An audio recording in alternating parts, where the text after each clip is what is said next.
Well, our next speaker is a world traveler.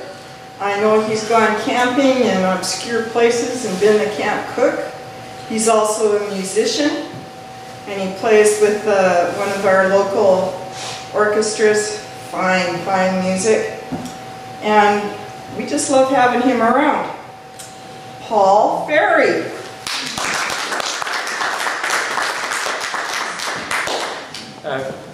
Good evening. I was brought up by in Midwestern. Is this good for you? That's fine. Midwestern U.S. in Kokomo, Indiana. The fourth child of a country doctor and a hardworking mother, and my oldest sister was an artist. My brother was a neurologist. My sister was a linguist and musician, and the only thing left for me was an engineer. And so I became a metallurgist and went west to seek my fortune. And what was really exciting in the early '60s was nuclear power and rockets to the moon. And so I did nuclear power, and nuclear power on land, and nuclear power if you want your satellites to go away from the sun. You're probably going to need something other than solar cells, and so nuclear power in space. And so I did terrestrial-based power, satellites, and then dabbled a bit in the rockets to get them there. And so some have said that I'm the rocket scientist they say you don't need to figure it all out. And I was in my early 40s, and my parents had died. My father worked hard during his whole life, worked himself to death, and he could doctor in 6 or 7 languages, but had never been outside the United States. And my mother was a daughter of the old sod, but had never been to Ireland. And soon I was helping one of my employees plan their retirement, and I was at 42 and he was at 65. And when I came across a statistic that on average, people who retired at age 65 from this corporation cashed 18 pension checks. So I began to realize that you're born, you go to school, you get a job, and then you die. And this was before the bucket list thing, but I thought I should at least take a year off and see the world. And so, being an engineer, I checked my accountant, I checked my dentist, the doctor, my girlfriend, and my employer, and a psychiatrist. and it was at this time why I forgot this part. Yes, let's start the clock. It was at this time that two friends of mine had come into some money, and they had gone off. They quit their jobs and had gone off, and they returned within a month. And so the psychiatrist said, well, that's probably xenophobia, fear of foreigners. And he said, that's just very natural. So you get out amongst, and you've been accustomed to living in the United States or in your own language for so long, and so just, you should expect that to occur. And so I bought myself an airline ticket that went around the world, so that I decided that if I came back in a month, within a month, this experiment would have been a failure, but the intent was to be gone a year. And so that was at the age of 42. So I thought, okay, the best thing for me to do is start going west, and so that I don't have fear of foreigners to kind of get started. I should go to Australia and New Zealand where they spoke the same language, and I could recognize the food, and which is how I began the journey. And so I went from Australia to New Zealand, to Indonesia, Singapore, Thailand, Malaysia, Burma, Japan. Was one of the first independent travelers through China. It was within 3 weeks of when, I mean, you could go through China if you're on a bus trip and with minders, but I was allowed out on my own.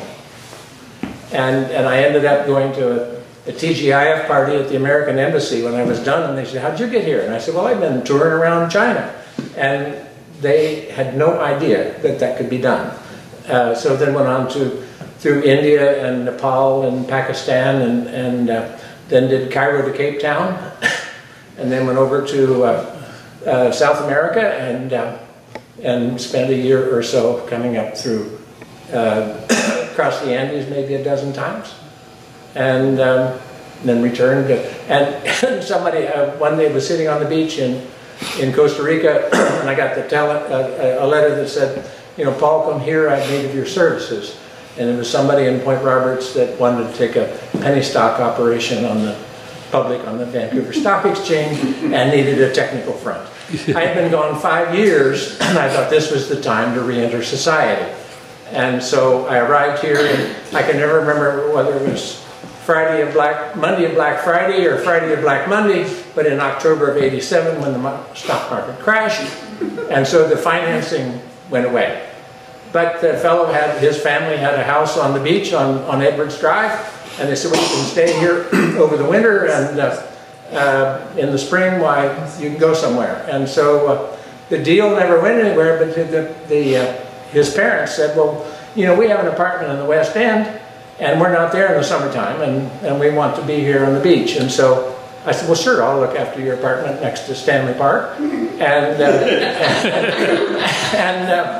And so wherever she was, I wasn't. And until the matriarch died some 18 years later, I had this back and forth. And so in the meantime, I joined music. I raced sailboats, raced other people's sailboats, and I found a wonderful home here. So what did I learn traveling alone over those 5 years? Some of the things wasn't xenophobia, it was nostalgia. It was the fear. Nostalgia is homecoming pain. It's a Greek word. And so in the 18th century, that was a diagnosis for mercenary soldiers for when they were homesick. And they fell into a depression and couldn't get up, and they were diagnosed with nostalgia. And so that, I believe, is can you be alone? Can I be alone? And so I had to learn aloneness, and I have been alone, riding chicken buses, sitting on the tops of trains and going through India, and sitting in the back of pickup trucks rolling through Africa. I've been alone, and I've been alone with someone. And I concluded that I preferred being alone, that it was solitude. Actually, the girl I left behind was just here last week, and so we're great friends, but we're 2,000 miles apart, and we visit, twice a year. So that's one thing I learned about me, and I learned that riding in a chicken bus, going through the Andes, here, hold my kid, while the chickens are running around underneath your feet. That looking around, that I was born with a golden spoon in my mouth. And was I a self-made man? Are you kidding? I was born to loving parents in the right place at the right time, just just before the boomer generation, and so there was full employment. When I left, the Dow Jones was 800. I mean, and so it's just as long as you kept your hands off of any investment you had, the Dow Jones is now 18,000. And so it didn't take a genius and so as long as I didn't spend a lot of money. So other things I learned, can think of sitting in the back of a pickup truck going through Rwanda. And that's the place where if you remember, maybe 10 years ago, Romeo Dallaire was leading the Blue Berets, and he ended up with a significantly impacted. Well, I was there maybe 10 years before. A similar incident occurred 15 years before that. And what occurs, so the Germans had come to Rwanda in the turn of the prior century, and the dominant tribe, the Hutus,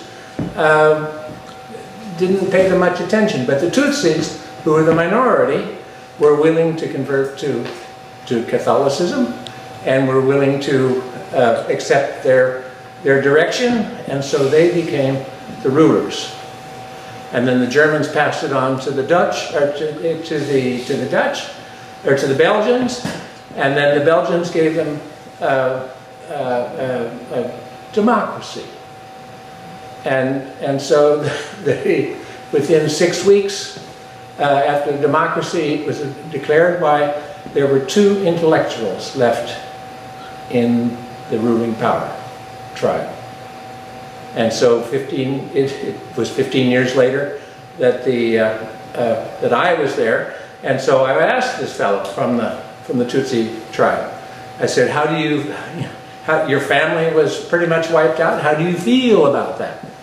And he said, well, I can't be angry because if we just keep fighting back and forth, it will never end.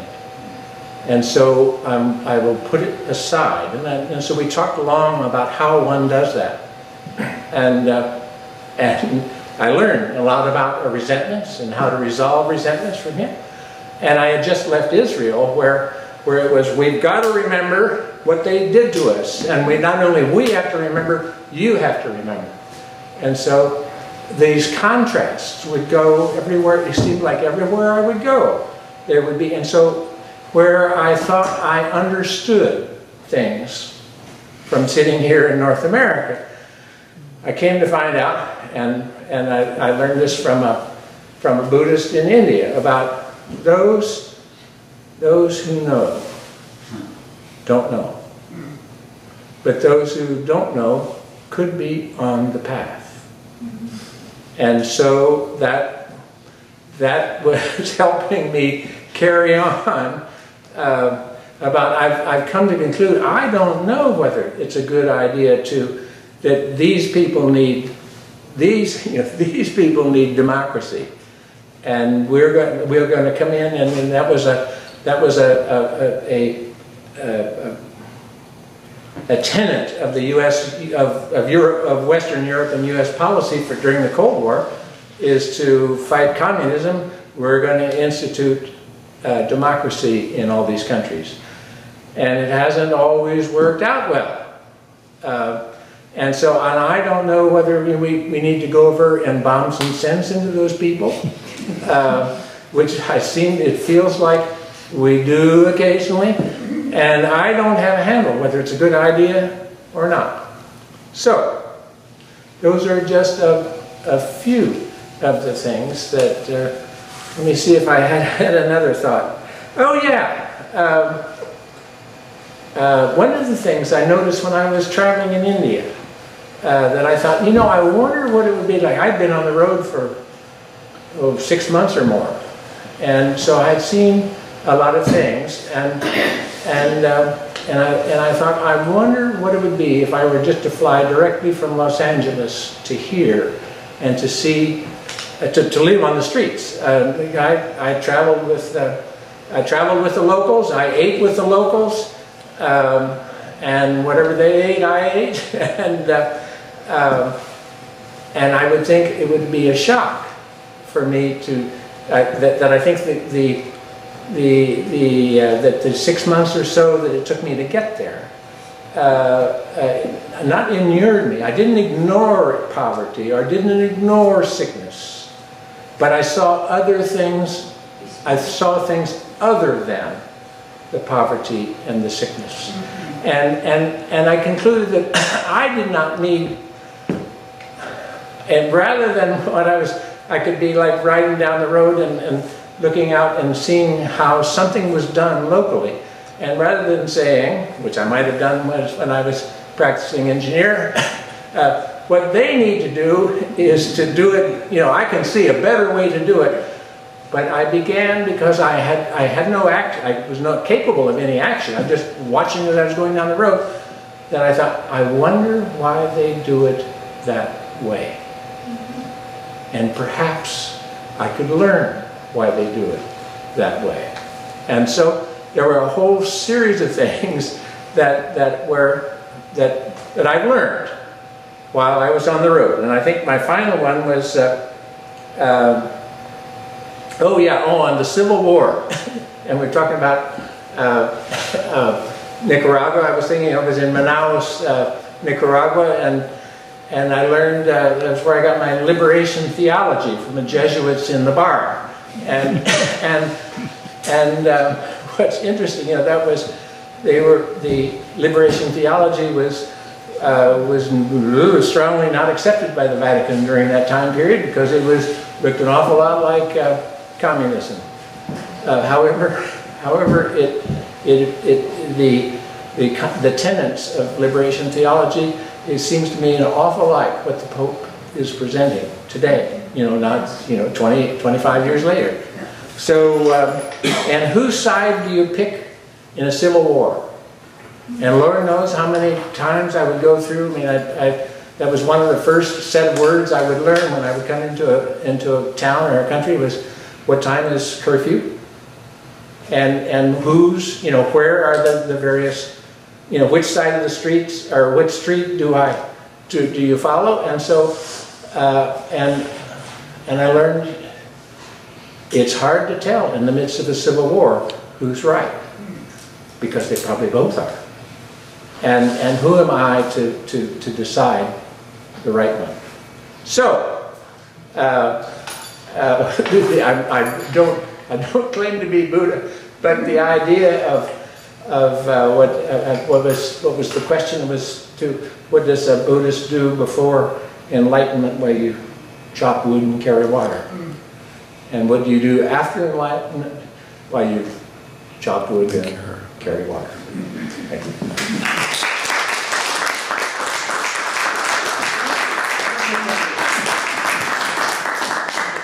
Any questions for Paul?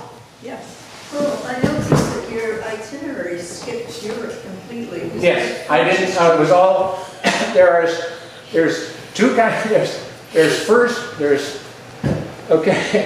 There's the United States and Western Allies, and there's Russia, and there are its allies, and then there are third world countries. There's no second world countries. Okay, and so I chose I figured I could go to Europe anytime. So I did, yes, all third world, and I chose to travel with the locals as best I could, and sleep pretty much sleep down by the hotels, or I would go to a market and when the market was closing, get into a pickup truck that was going that way. And then wherever it stopped, that's where I'd spend the night. And sometimes it would be, who knows where it would be, but people always looked after me. Kindness to strangers.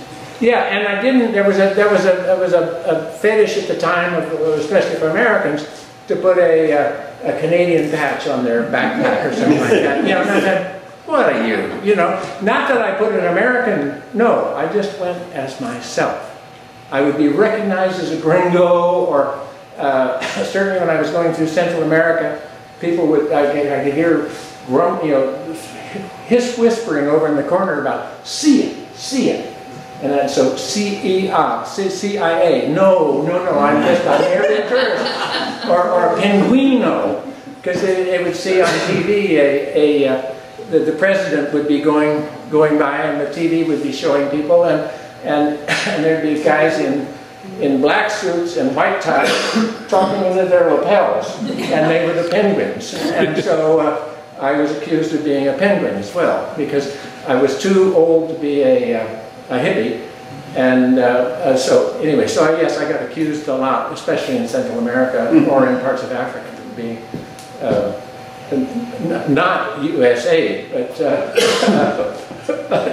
of a clandestine representative. Yes? I just wanted to say that you're never too old to be a hippie. Too old to what? You're never too old to be a hippie. Oh, okay. Thank you.